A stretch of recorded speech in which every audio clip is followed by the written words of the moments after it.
Assembly बम कांड के बाद घटनाएं बदलने लगी। अब ब्रिटिश सरकार सिर्फ दो नौजवानों के ऊपर केस नहीं करना चाहती थी, बल्कि पूरे क्रांतिकारी आंदोलन को कटघरे में खड़ा करना चाहती थी। उन्हें एक ऐसा सबक सिखाना चाहती थी जिससे पूरा क्रांतिकारी आंदोलन समाप्त हो जाए।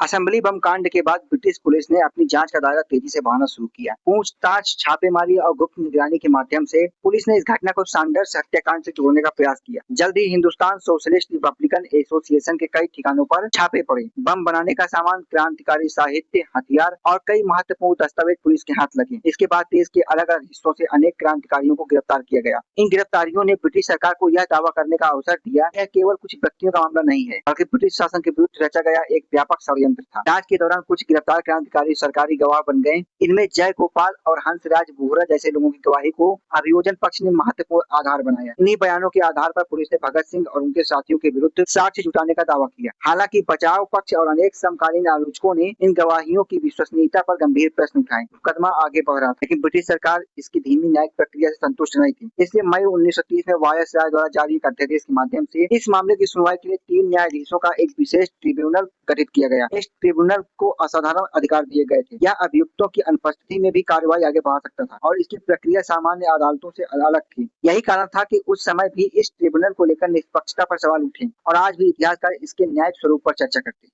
लेकिन अदालत के बाहर एक और संघर्ष चल रहा था और यह संघर्ष हथियारों का नहीं था, बल्कि अधिकारों और सम्मान का था। और इसी संघर्ष ने जन्म दिया भारतीय स्वतंत्रता आंदोलन की सबसे प्रसिद्ध भूख हड़ताल को।